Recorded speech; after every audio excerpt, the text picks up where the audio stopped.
குழந்தைகளாக இருக்கும்போது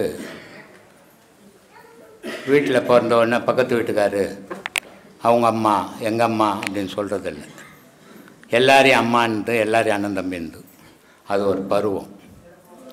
ஆனால் அது வளர வளர மனம் வந்த உடனே என் வீடு, என் பொண்டாட்டி, எங்கள் அம்மா, என் அப்பா அவங்க வேறு அப்படின்றது உருவாகி போகுது. இன்னும் கொஞ்சம் பக்குவப்பட்ட உடனே கடவுள் வேறு இல்லை, நான் வேறு இல்லை, கடவுளுடைய படைப்பு தான் நானும் கடவுளும் ஒன்று தான் அப்படின்னு ஆகிப்போகிறோம்.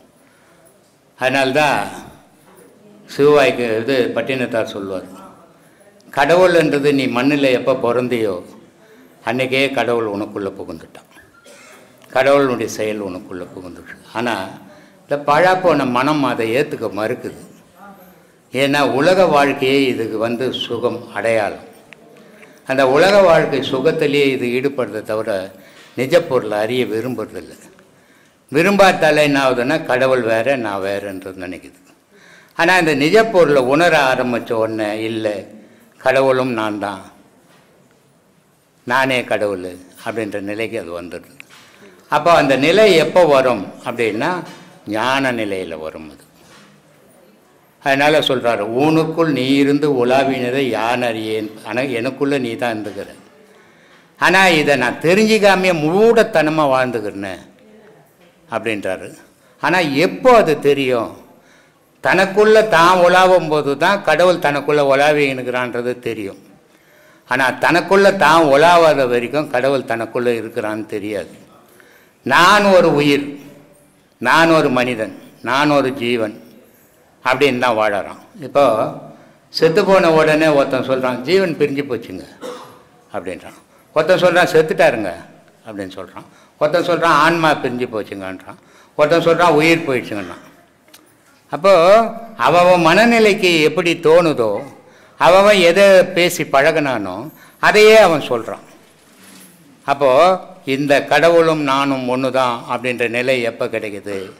மனிதன் தன்னை தான் உணர்ந்து தனக்குள்ளே தன்னை அறிஞ்ச போது தான் கடவுளும் நானும் ஒன்று தான். நான் அதனால தான் பல வீடியோக்குள்ளே கடவுள் எங்கே இல்லை, உங்களுக்குள்ளே இருக்கிற தேடுங்கோ தேடுங்கோ தேடுங்கோன்னு சொல்கிறேன். கடவுள் வெளி உலகத்திலே இல்லை. இந்த இறை பட்சி இறை தேடுது. இறை என்னன்னா உணவு இல்லையா? அதான உணவு. அப்போது இறைவன் என்னவா இருக்கிறான் உலகத்தில் அப்படின்னா இறையாகவே இருக்கிறான், இறைவனாகவே இருக்கிறான், உணவாகவே இருக்கிறான், உயிராகவே இருக்கிறான். உணவுன்னு ஒன்று இல்லை இல்லை, இறைன்னு ஒன்று இல்லை, இறைவன்னு ஒன்று இல்லை, மனிதன் ஒன்று இல்லை. அப்போ மனிதனுக்கு தேவையானதுன்னா இறை தேடணும், அவன் இறைவனையும் தேடணும், அவனுக்கு உணவு தேடணும், அந்த உணவை படைத்த இறைவனையும் தேடணும். எந்த ஒரு உணவையும் நீ செய்து சாப்பிட முடியாது, இறைவன் படைப்பில் தான் நீ செய்து சாப்பிட்டு வர. அப்போ நீ உயிரோடு வாழணும்னா இறை வேணும், அந்த இறை இருந்தாலும் நீ வாழ முடியும். ஆனால் அந்த இறை படைத்தது இறைவன், அந்த இறைவனையும் நீ இறையை சாப்பிட்ட உடனே இறைவனையும் நினைக்கணும். ஆனால் பட்சிகள் இறை மட்டும்தான் தேடும், இறைவனை தேடாது. ஏன்னா அதுக்கு இறைவன் தெரியாது. ஆனால் இந்த மனிதனுக்கு மட்டும்தான் இறையும் தெரியும், இறைவனும் தெரியும் இல்லையா? அப்படிப்பட்ட இறைவனை எவன் ஒருத்தன் புனிதமாக தேடுறானோ அவன் காலடியை தொட்டு கும்பிட்றதுல தப்பே கிடையாது. அதெல்லாம் மாணிக்க வாசகர் சொன்னார், நான் எதை கண்டம் பயப்பட மாட்டேன், கத்தி எடுத்து பயப்பட மாட்டேன்டா, பேய் வருது பயப்பட மாட்டேன்டா, காட்டேரி வருது பயப்பட மாட்டேன்டா, கள்ளம் வரான் பயப்பட மாட்டேன், ஆனால் கடவுளை கையெழுத்து கும்பிட்றவன் காலடியில் பயப்படுவோண்டா நான் அப்படின்றான். ஏன்னா உலகத்தில் உயர்ந்த பொருள் அது. அது என்ன ஜாதி? 1000 மதங்கள் இருக்குது உலகத்தில். கடவுள் எந்த மதத்தை சார்ந்தவர்? கடவுள் எந்த ஜாதியை சார்ந்தவர்? எந்த இனத்தை சார்ந்தவர்? எதுவுமே கிடையாது. எதுவுமே இல்லாத ஒரு பொருளுக்கு ஜாதியை வச்சு மதத்தை வச்சு பல வழிபாடுகளை வச்சு நம்ம கெடுத்து குடிசவராக்கின்னுக்கிறோம். கடவுளுக்கு ஜாதி மதமே கிடையாது. அவன் ஒரு பொதுவான பொருள். அதை வழிபட எல்லாருக்கும் உரிமை உண்டு. எந்த ஜாதி இந்த ஜாதி கும்பிடணும் அந்த ஜாதி கும்பிடணும்லாம் கிடையாது. உயர்ந்த ஜாதி கும்பிட்றதால கடவுள் வர மாட்டான், தாழ்ந்த ஜாதி கும்பிடாதால கடவுள் விட்டுறவும் மாட்டான். எல்லா உயிரினும் வாழற அத்தனை மனிதருக்கும் இறைவன் உண்டு. அப்படிப்பட்ட இறைவனையும் தேடுறதுதான் மனிதனுடைய வழிபாடுப்பா. அதை தெரிஞ்சுக்கினான்னா கடவுளும் நானும் ஒன்று தான் அப்படின்றத உணர்வோம். மனிதன் யார் ஒருத்தருமே தனக்குள்ள ஒரு அற்புத சக்தி இருக்குது, அதுதான் நம்மளை ஏக்குது, அதனால தான் நம்ம ஏங்குறோம் அப்படின்றத எவனுமே நினைக்கிறதில்லை. நான் இருக்கிறேங்க அப்படின்ட்டு இந்த உடலை மட்டும்தான் அவனுக்கு அடையாள பொருளாக இருக்குது. இந்த அடையாள பொருளை வச்சுன்னுக்கிறதால இவன் உள்ளக்கிற மெய்ப்பொருளை மறந்துட்டான். அதனால் இவனுக்கு நானுன்றது இந்த உடல். அப்போ நானுன்ற இந்த உடல் மேலே அவனுக்கு பற்று ஏற்படும் போது நீன்ற ஒரு ஆணவம் அங்கே ஏற்படும். நானுன்ற உடல் மேலே ஏற்படுற பற்றால் நீன்ற ஒரு பொருளும் ஏற்படும். நான் இல்லைன்னா நீ இல்லையே. அப்போது நானுன்ற பொருள் உயிர் மேலே இருந்ததுன்னா நான் தான் நீ தான் நானுன்றது தெரியும். ஆனால் உடல் மேலே ஏறும்போது ஏற்றத்தாழ்வு உண்டு. உடலுக்கு உயிருக்கு ஏற்றத்தாழ்வு கிடையாது. அப்போ இந்த ஏற்றத்தாழ்வு வரும்போது என்ன நினைக்கிறான்னா நான் உயர்ந்தவன் நீ தாழ்ந்தவன், நீ உயர்ந்தவன் நான் தாழ்ந்த உன்னை கும்பிட்றேன் அப்படின்னு வேறுபாடுகள் இந்த உடல் சம்பந்தப்பட்ட விஷயத்தில் வரும். ஆனால் உயிர் சம்பந்தப்பட்ட விஷயத்தில் அந்த வேறுபாடு வராது. ஏன்னா எல்லா உயிரும் ஒரு உயிர் தானே இல்லையா? அதனால தான் சொன்னாங்க எல்லா உயிரும் இன்புற்று இருக்குன்னாரு. எல்லாரும் ஒரு உயிர் தான். உடலை யாரும் பேசலை, எந்த மகானும் உடலை பற்றி பேசலை. எல்லா மகான்களும் உயிரை பற்றி பேசணும். ஆனால் இவனுக்கு உயிரை பற்றி நினைக்கிற நேரம் இல்லை. இவனுக்கு உடலே பெருசாக தெரியுது, உடலே அடையாள பொருளாகுது, உடலே நிஜமாக தெரியுது. அதனால் இவன் உயிரை நம்புறவனுக்கு மெய்ப்பொருள் தெரியல, பொய்ப்பொருள் தெரியுது. அதனால் சொல்கிறான் வெங்காயம் நாற்றுட்டு வெகு நாளாய் காத்திருந்து. இந்த உடல் வளர்ந்ததுலேருந்து வெண்காயம், வெங்காயம் இல்லை, ஆனால் பாட்டு பார்த்தீங்கன்னா வெங்காயம் மாதிரி இருக்கும். அதனால் வெங்காயத்தை சொன்னார் அப்படின்னு நினச்சிப்பீங்க. வெண்காயம், வெண்காயம்ன்றது உயிர். அப்போ இது இளமையிலேருந்து ரொம்ப நாளாக நான் காத்திருந்தேன் இதை பிடிக்கிறதுக்காக. ஆனால் நான் என்ன பண்ணிட்டேன், வளர்ந்த உடனே வெங்காயத்தை விட்டு மேல் தோல் துன்றலோ எனக்கு சாவு வந்துடுச்சுன்றார். எதை பிடிக்கணும்னு இவ்வளோ நாள் வளர்த்தனோ அதை சாப்பிடல நான், மேல் தோலை துண்ணேன், சாவு வந்துடுச்சு எனக்கு. ஆனால் இந்த மேல் தோலை விட்டுட்டு வெண்காயத்தை பிடிச்சேன்னா வெகு நாள் வாழ்ந்திருப்பேனே அப்படின்றார். அப்போது வெண்காயம்ன்றது வெங்காயத்தை எடுத்துக்கூடாது. மகான்கள் அவ்வளோ ஈஸியாக அவ்வளோ முட்டாள்தனமாலாம் அந்த மகானும் சொல்லலை. வெண்காயம், வெண்காயம்னா உள்ளே இருக்குது அழியா பொருள், அது மேல் பொருள் அழியிற பொருள். இந்த காயத்துக்கு சூட்சும உடல் நான் ஏற்கனவே சொல்லிக்கிறேன். புலன்கள், கண் இருக்குது ஆனால் பார்வை இல்லை இல்லை, ஆனால் கண் இருக்குன்னு தெரியலையே. அப்போது கண் இருக்குது பார்வை இல்லை. ஏன் இல்லை? கண்ணுக்குள்ள இருக்கிற ஞானேந்திரியம் இல்லை, கண் இருக்கிற கர்மேந்திரியம் தெரியுது வெளியே. காது இருக்குது ஆனால் கூப்பிட்டா காது கேட்கல. ஏன் கேட்கல? காது இருக்குது கேட்கணுமே, கேட்கல. அப்போ கண்ணுக்குள்ள இருக்கிற ஞானேந்திரியம் இல்லை, காதுக்குள்ள இருக்குது. காது வெளியே இருக்கிற காதுக்கு கர்மேந்திரியம் இருக்குது, அதனால் அது வேலை செய்யலை. அதே மாதிரி உடலில் ஸ்தூல தேகம், சூட்சும தேகம். ஸ்தூல தேகம்ன்றது கர்மேந்திரியம், அடையாள பொருள். உள்ளே இருக்கிற சூட்சும தேகம் ஞானேந்திரியம், அது அடையாளமற்ற பொருள். இந்த அடையாளமற்ற பொருளை பிடிக்கணும். பிடிச்சால்தான் அவனுக்கு உண்மை தெரியும். அடையாளமற்ற பொருளை எவன் ஒருத்தன் நம்பி இருக்கிறானோ அவனுக்கு உண்மைகள் விளங்காது. சுவாமி என்ன சொல்கிறாரு முதல்ல? 5 வானாகி மண்ணாகி வழியாகி ஒளியாகி. அப்போ எங்கேருந்து வந்தேன்னு சொல்லிட்டார் சாமி. என்னத்துல நீ ஏங்குற? 5 பஞ்சபூதத்தில் ஏங்குறேன்னு சொல்லிட்டார். உலகமும் 5 பஞ்சபூதத்தில் நீர், நெருப்பு, காற்று, ஆகாயம், பூமி 5 பஞ்சபூதத்தில் இயங்குது. இந்த மனித உடலும் 5 பஞ்சபூதத்தில் இயக்குது, அதையும் சொல்லிட்டாரு. அப்புறம் என்ன சொல்லணும்னா அந்த பின்னாடி வர்றது நீயாகி அவரவர் கூத்தாட்டு வானாகி.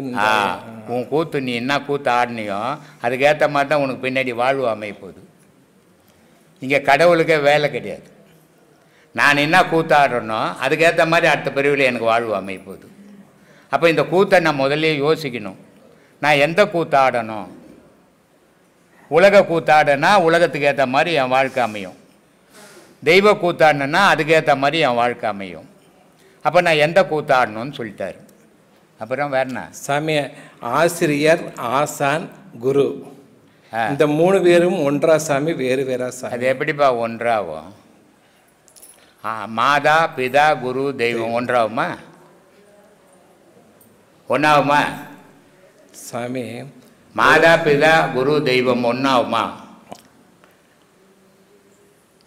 சாமி? அதாவது ஒரு குரு வந்து தாயாகவும் தந்தையாகவும் குரு எதுவாக குரு எதுவாக வேணா இருந்துட்டு போட்டோம். மாதா பிதா குரு தெய்வம் 3 ஒன்றா 4 ஒன்றாகுமா? இல்லை சாமி. அப்போ எப்படி ஆசிரியர் ஒன்றாகும்? ஆசான் எப்படி ஒன்றாகும்? குரு எப்படி ஒன்றாகும்? ஆசிரியர்னால் நீ எங்கன்னா ஸ்கூலில் போனால் 4 புக்கு பேப்பர் எடுத்து அதில் இருக்கிறத படிச்சுட்டு சொல்லிட்டு போன ஒரு ஆசிரியர். நீ ஒரு தொழில் கற்றுக்கணும், அந்த தொழிலுக்கு ஒருத்தர்கிட்ட போனீங்கன்னா அந்த தொழிலை கற்றுக் கொடுத்தவர் ஆசான்னு, தெய்வீகத்தை கற்றுக் கொடுக்குற ஒரு குரு. அதனால் மாதா உலகத்தில் சிறந்தவோ உயர்ந்தவோ பல வீடியோக்களில் சொல்லிக்கிறேன். தாய் பெண்ணுன்ற ஒரு உருவம் இல்லைன்னா உலகம்னே ஒன்று கிடையாது. எல்லா ஜீவராசிலையும், மனிதனில் மட்டும் இல்லை, உலகத்தில் உள்ள அத்தனை ஜீவராசிலையும் பெண் உருவம்னு ஒன்று இல்லைன்னா உலகம்னே ஒன்று கிடையாது. அந்த பெண்ணுக்கு உறுதுணையாக ஆண் இல்லைன்னா அந்த பெண்ணு வாழவே முடியாது. இதை பல வீடியோக்களில் சொல்லியிருக்கிறேன் நான். அப்போ பெண்ணுன்ற ஒரு புனித பொருள், அது பெண்ணுன்ற ஒரு உயர்ந்த பொருள். அதனால் சொன்னான் மாதா உயர்ந்தவடா. சரி, மாதா மட்டும்தான் உயர்ந்தவளா அப்படின்னா இல்லைப்பா. மாதாவுக்கு தானம் கொடுத்தவன் தந்தை உயர்ந்தவன், பிதா உயர்ந்தவன். பிதா தானம் கொடுக்கலன்னு சொன்னால் இவன் மாதாவாயே இருக்க முடியாது, கன்னி பொண்ணாவே இருக்கணும். அப்போ பிதா தானம் கொடுத்ததால் தான் இவன் மாதாவானா, தாயானா. அப்போ தாய்க்கு ஒரு தகப்பு வேணும். அப்போ தகப்பனும் உயர்ந்தவன் தான். சரி, இவங்க 2 பேரும் இல்லைப்பா, இவங்கெல்லாம் கடமைக்கு உனக்கு 10 புள்ள பெற்றாங்க, புள்ள ஓன என்ன பெற்றுக்கினாங்க, அவங்க போகும்போது போய் ஊந்திங்க பிறந்துட்டீங்க. ஆனால் குரு அப்படி இல்லை. கடவுள்ன்ற வேஷம் போட்டுக்கின்னு வந்துக்கிறான் குரு வடிவத்தில். அவன் மாதா பிதாவை விட உயர்ந்தவன். சரி, அவன் மட்டும் உயர்ந்தவன் இல்லை, அவனை விட உயர்ந்தவன் கடவுள். அதனால் மாதா பிதா குரு தெய்வம் உயர்ந்தது.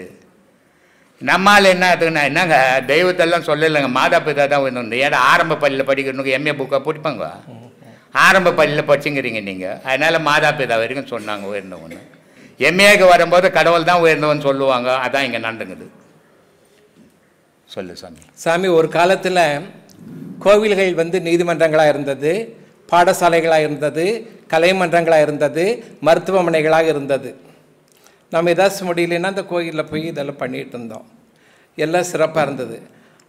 நாளாக அதெல்லாம் வெளியேற்றப்பட்ட சாமி. அது எதனால் சாமி? இப்போ நீ முதல்ல இதெல்லாம் போட்டுனந்தியா சாமி? இது வந்து மருத்துவத்துக்கு போட்டுனந்தியா? இல்லை சாமி, இப்போ போட்டுக்கினேன். நாளாக பந்தா காட்டுறதுக்கு போட்டுக்கினேன். உலகம் அப்படி போயின்னுக்குதுப்பா. மருத்துவத்தோட சார், மருத்துவம் இல்லையா, எதுவோ ஒன்றுக்கு. உலகம் ஒவ்வொரு காலத்துலேயும் அது பரிமாண வளர்ச்சி அடைஞ்சு போய்கினே இருக்கும். வேகமாக அழிவை நோக்கி பயணம் பண்ணிங்குது. விஞ்ஞானம்னு சொல்கிறோமே, இன்றைக்கி கோள்கள்லாம் மாறி இருக்குது. கோள்கள்லாம் இருந்த கோள்படி இல்லை, எல்லாம் திசை மாறுது. இந்த திசை மாறுறதுக்கு என்ன காரணம்? விஞ்ஞானம் ஒரு காரணம். அங்கே போய் ராக்கெட்டை விடுறது, இங்கே போய் ராக்கெட்டை விடுறது, இதெல்லாம் விட்டு கோள்கள் மாறும்போது அதனுடைய செயல்கள் மாறும்போது மனிதனுடைய குணங்கள் மாறுது. அதனால் அதெல்லாம் போயிடும். ஒருத்தன் சொல்கிறான் கோயில் எதுக்கு, குளம் எதுக்குடா, பள்ளிகள் செய்வோம் அப்படின்ட்டான் இல்லையா? பள்ளி மட்டும் செய்து வச்சு என்ன பண்ண போகிற? ஒரு பக்தி இல்லாத. இன்றைக்கி கிரிமினலுங்க பார்த்தீங்கன்னா படிக்காதவனே கிடையாது, எல்லாம் படித்தவன் தான். கொலை பண்ணுறவன், பிட்பாக்கெட் அடிக்கிறவன், திருடன் எல்லாம் பார்த்தீங்கன்னா படிக்காதவன் யாரும் பண்ணுறதில்ல, எல்லாம் நல்ல கிராஜுவேட்டுங்க பண்ணுறாங்க. கேட்டால் காலேஜுக்கு பணம் இல்லை, எனக்கு அப்பா அம்மா கொடுக்கலன்றாங்க. அப்போது இந்த படிப்பு கூட பக்குவம் வளரணும். அப்போ படிப்பு கூட பக்குவம் வளரணும்னா தெய்வ பக்தி ஓணும். அப்போ அவன் மனித நிலையிலேயே வாழ்வான். வெறும் படிப்பை வச்சுக்கின்னா கிரிமினலுக்கு தான் உதவும். படிக்காத காமராஜர் உலகத்துக்கு என்ன தேவையோ அதை செய்தார். படித்து வந்த மந்திரிங்கெல்லாம் இன்றைக்கி கிரிமினல் வேலை செய்துங்கிறாங்க. அப்போது படிப்பு கூட பக்தி சேரணும், சேர்ந்தால் மனித நேயம் உருவாகும். படிப்பு கூட பக்தி இல்லாமல் வெறும் படிப்பு மட்டும்தான் கிரிமினலுக்கு தான் உதவும். எப்படி எப்படி திருடலாம், எப்படி எப்படி தப்பிக்கலான்ட்டு. அதனால் படிப்பு மட்டும் இருந்தால் போதாது, மனிதன் கூடவே பக்தியும் இருக்கணும். அவன் எந்த மதத்தை சார்ந்தவனோ அதை இருக்கட்டும், நல்ல பக்தி இருக்கணும். பக்தி இருந்தால் அவன் நல்ல மனிதனாக வாழ்வான். பக்தி இல்லாதவன் மொரட்டுத்தனம் தான் வளரும். அதனால் பக்திகள் தேவை. அது காலங்கள் மாறி போயின்னுக்குது. ஆமாம் சாமி. சாமி இப்போ எலுமிச்சம்பழத்தை கோயிலில் கொடுக்குறப்ப திருப்பி கொடுக்குறப்ப கனி கொடுங்கன்னு கேட்குறேன் சாமி. அப்போ இது பொங்கல் கொடுத்த பிரசாதம் ஆயிடுச்சு. சரி. அப்புறம் சாமி இது தண்ணி கொடுக்குறப்ப தீர்த்தம் கேட்குறேன் சாமி. சாமி தீர்த்தம் கொடுங்க சாமின்னு கேட்குறாங்க. ஆனால் இதெல்லாம் போய் வர்றப்போ மாறி வர ஒரு மனிதன் மட்டும் வெளியில் வர்றப்போ மனிதன் மட்டும் மனிதனாக வர்றான் சாமி. அவன் புனிதனாகிறதுக்கு தான் இப்போ நீங்கள் சொல்லிகிட்டு இருக்கிறீங்க. இப்போ சொன்னீங்க சாமி நிறையா. அது பூரா அதான் சாமி நீங்கள் சொன்னதுலேயே அதுக்கு வந்துருச்சு. சரிங்களா சாமி? சாமி பரமாத்மா, ஜீவாத்மா, தர்மாத்மா, மகாத்மா இது தெரிஞ்சுக்கலாமா சாமி? பரமாத்மான்றவன் கடவுள், ஜீவாத்மான்றவன் மனிதன். தர்மாத்மான்றது உன் வீட்டை வீடு வாசலெல்லாம் விற்று ஊருக்கு தர்மம் பண்ணுவோம் தர்மாத்மா. பாவாத்மா இருக்கா சாமி? பாவம் செஞ்ச ஆத்மா. பாவாத்மா பாவாத்மா நரகத்துக்கு போக போகுது. அதனுடைய செயலே நரகத்தை நோக்கி தானே செய்யுது. எப்போ இன்னொரு உயிரை கொல்லுதோ அதுக்கு இரக்கம் இல்லாத அது பாவக்கொழியில் உழப்போதுன்னு அர்த்தம். அதனால தான் சொன்னான், எல்லா உயிரும் உயிர் மாதிரி நினைக்க கற்றுக்கிடா, அதாண்டா தெய்வ வழிபாடுன்னா. அதனால் சொன்னான், மண்ணுயிரை கொன்று தின்று உழலாமல் தன்னுயிர் போல் நினைத்து தவம் முடிப்பது எக்காலம். எல்லா உயிரும் என் உயிர் மாதிரின்ற நினைவு உனக்கு எப்போ வருதோ அப்போ தாண்டா நீ முழு மனுஷன். அது இல்லாத வாய் சுவை கோசம் கண்டதை வெட்டி துண்ணுக்கு நின்றீங்கன்னா நீ முழு மனுஷனை ஒரு பாதி மிருகண்டா நீ அப்படின்னு. மகாத்மா சாமின்னா மகாத்மான்னா உலகத்துக்கு துட்டுக்கிட்டு இல்லைன்னா கூட 4 பேருக்கு முடிஞ்ச தொண்டு செய்கிறவர் மகாத்மா. காந்தி இருந்தார்ல, அதுதான் சாமி உங்கள் வாயால் எதிர்பார்த்து சாமி. அதனால அவருக்கு மகாத்மான்னு. அதுதான் சாமி. சந்தோஷம். ஏன் ரொம்ப சந்தோஷம். வள்ளுவர் ஒரே ஒரு வார்த்தை, நீரின்றா அமையாது உலகுன்ட்டார். உலகத்தில் பூமி இருக்கட்டும், சூரியன் இருக்கட்டும், சந்திரன் இருக்கட்டும், எது ஒன்றாலும் கிட்ட தண்ணின்னு ஒன்று இல்லைன்னா உயிரினம்னு ஒன்று இல்லைடான்ட்டார். அப்போ எல்லாத்துக்கும் பேஸ் நீர். அது மாதிரி எல்லாத்துக்கும் பேஸ் அன்பு. அந்த அன்பு இல்லாத இடத்துல அரசியல் இருந்ததுன்னா அது நல்லா இருக்காது, கெட்டு போயிடும். அது இருக்கக்கூடாது. எல்லா தலைவர்களும் எல்லா மக்களையும் ஒன்று சேர்க்க முயற்சி பண்ணணும், பிரிக்க முயற்சி பண்ணக்கூடாது, பிரிவினையை உண்டாகக்கூடாது. அவன் ஏற்கனவே பிரிஞ்சு நாலாட்சியில் வாய்ப்பு வைக்கிறான். அந்த பிரிவினையை நம்ம ஜென்ரேஷன்லையாவது ஒன்று சேர்க்க முயற்சிகள் பண்ணணும். பழங்கால கதைகளை சொல்லி அவனை ஏற்றி விடக்கூடாது. இன்றைய உலகத்துக்கு எப்படி வாழணும், எப்படி இருக்கணும் அதை சொல்லி நல்வழிப்படுத்துங்க. அதுதான் அரசியல். மனிதர்களுக்கு சில விஷயங்கள் தெரியாது, நான் செய்யறது தான் சரின்னு செய்வான். அப்போ அவனுக்கு இது மாதிரி இடத்துங்களுக்கு வரும்போது ஒரு அறிவுரை கிடைக்கும்போது அவனுக்கு பல விஷயங்கள் புரியும். அதனால தான் சாமி பேசுகிறேன். சரி சாமி, சந்தோஷம் சாமி. சாமி, புல்லை விரும்பாத மாடுகள் இருக்கலாம், புகழை விரும்பாத மனிதர்கள் இருக்க முடியாது. தாலாட்டில் ஆரம்பித்து நீராட்டில் முடியும் பிறவியது, இடையில் வாழ்வதெல்லாம் பாராட்டினால்தான். அதே மாதிரி சாமி, தோன்றின் புகழோடு தோன்றுகன்னு வள்ளுவர் சொன்னார் சாமி. இது எந்த அளவுக்கு எங்கே இது பயன்படும் சாமி? எங்கேயும் பயன்படாது சாமி. கொஞ்சம் அவர் வள்ளுவர் வேலை இல்லாத சொல்லிட்டு போட்டார். தோன்றும் போது புகழாக ஒரு குழந்தை தோன்றுச்சு, இது முதலமைச்சராக போகுதுன்னு சொல்ல முடியுமா உன்னால? அப்புறம் எப்படி சொன்னார் அவர்? எப்படி சொன்னார்? இப்போ என்ன ஆகிப்போச்சு, அது ஒரு காலத்தில் அவர் சொன்னது தோன்றும் போது புகழாக தோணும், அறிவோட பிற. உன் அறிவு உன்னோட மட்டும் இருக்கக்கூடாது, இந்த உலகத்துக்கும் பயன் தரணும் அப்படின்றதுக்காக நீ பிறந்தீன்னா அந்த உலகத்தில் புகழோட தோன்று அப்படின்னு அவர் சொல்லிட்டு போயிட்டார். இப்போ என்ன ஆகிப்போச்சுன்னா பிறக்கும் போது ஆசையோட பெற அப்படின்ட்டாங்க. அதனால் ஆபத்துகள் உண்டாகினுக்குது. அதனால் ஒவ்வொரு காலத்தில் ஒவ்வொரு ஜென்ரேஷனும் மாறும். அந்த மாறுபடும் போது சில பழமொழிகள் அடிபட்டு போயிடும். பகவத்கீதையில் சொல்கிறாரு, எது நடக்கணுமோ அது நன்றாக நடந்தது, எது நடக்கிறதோ அது நன்றாக நடக்கிறது, எது நடக்க வேணுமோ அது நன்றாக நடக்கும். இது போய் ஒரு வீட்டில் போய் எது நடக்கணுமோ நன்றாக நடந்ததுன்னா என்ன ஆகும்? நம்மளை பக்கத்தில் படுக்க வைப்பாங்க. சொல்லக்கூடாது. பகவத்கீதையில் கண்ணனே சொன்னதாச்சா, அப்புறம் நான் சொன்னேன் என்ன சொல்ல முடியுமா? சொல்ல முடியாது. சொன்னேன்னா உன்னை பக்கத்தில் படுக்க வச்சுருவாங்க. அதனால் எல்லா மகான்களுடைய வார்த்தையும் எல்லா இடத்துக்கும் பயன்படுத்த முடியாது.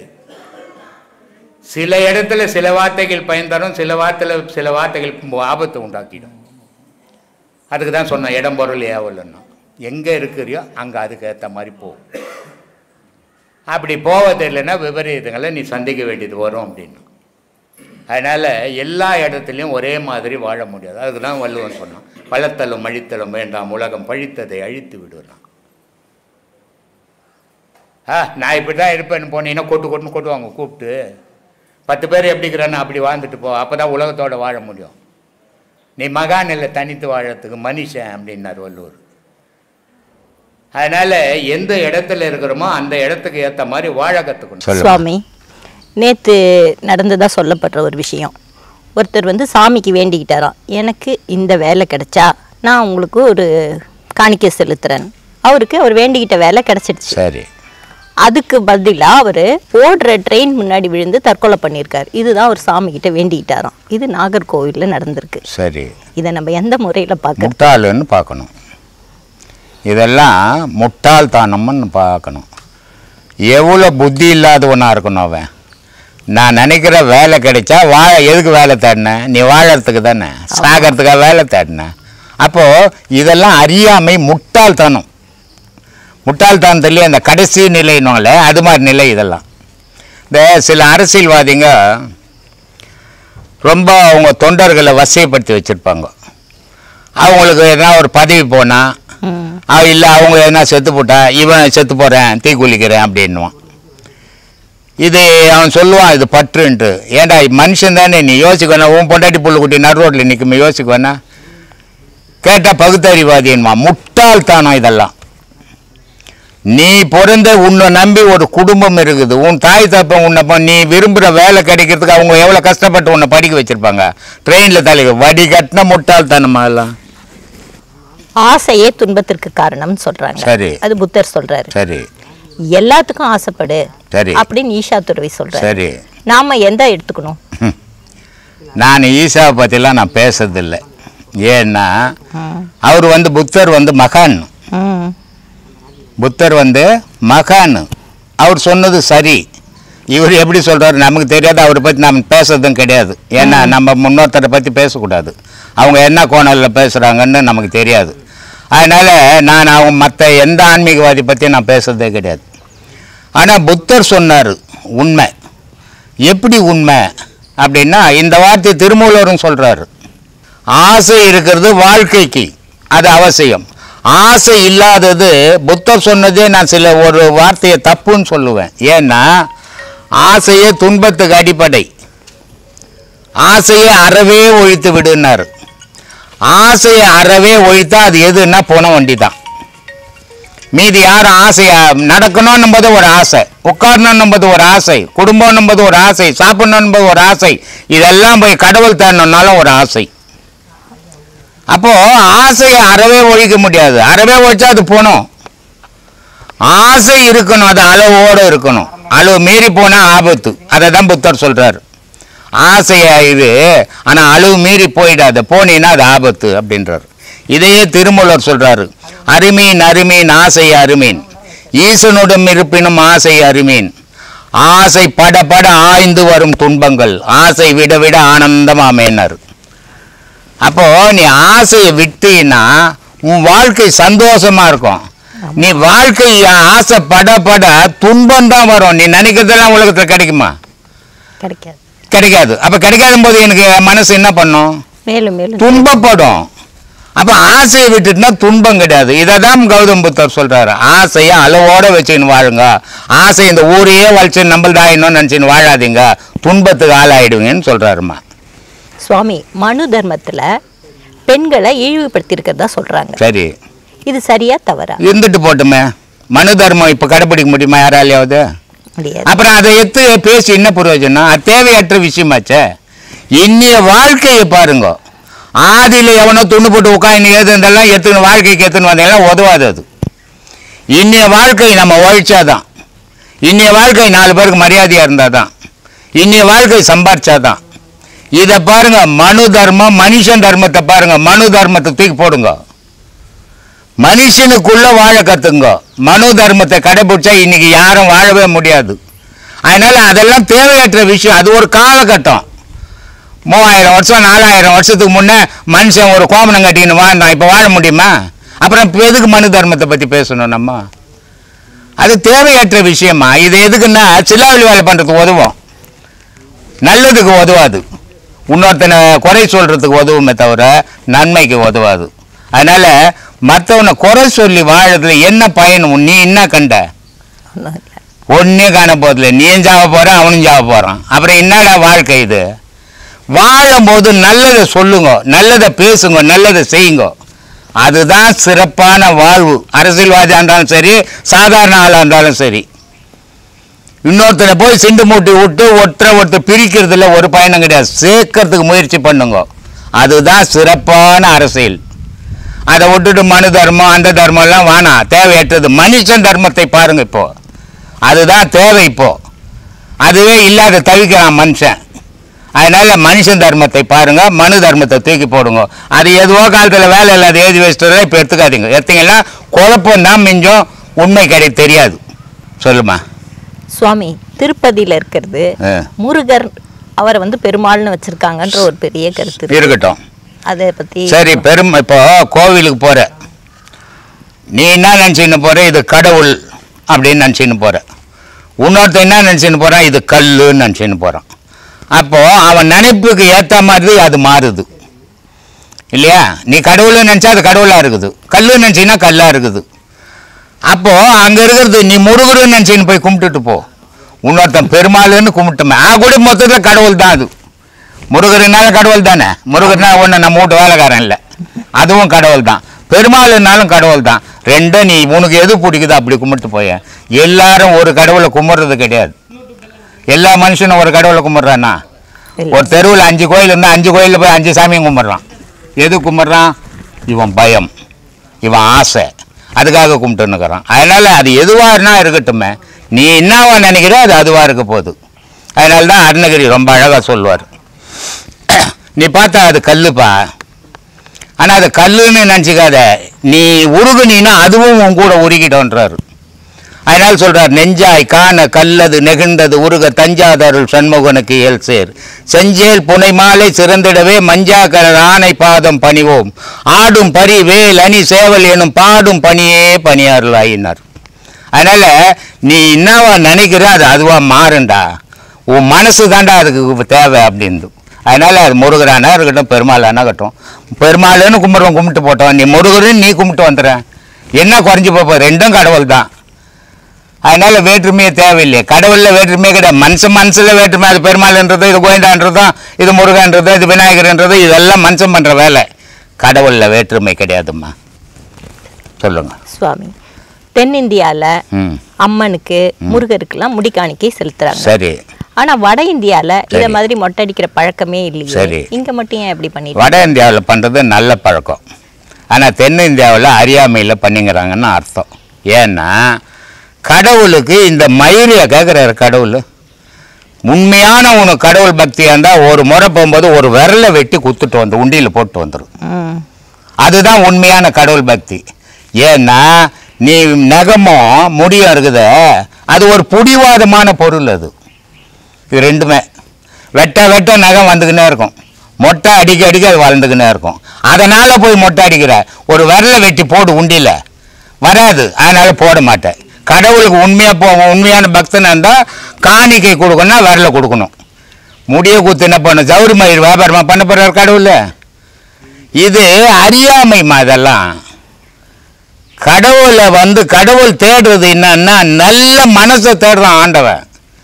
உன் முடியை தேடலை, உன் பணத்தை தேடலை, உன் பொருளை தேடலை, நல்ல மனசை சுத்தமாக்கு. அதுதான் கடவுளுக்கு வேணும். அதை விட்டுட்டு முடிய கொடுத்து வந்துட்டா என்ன வந்துடும்? ஒன்றும் வராது. இதெல்லாம் அறியாமையில் பண்ணுற விஷயம். சொல்லுமா. சந்நியாசம்னா ஒரு துறவரம்.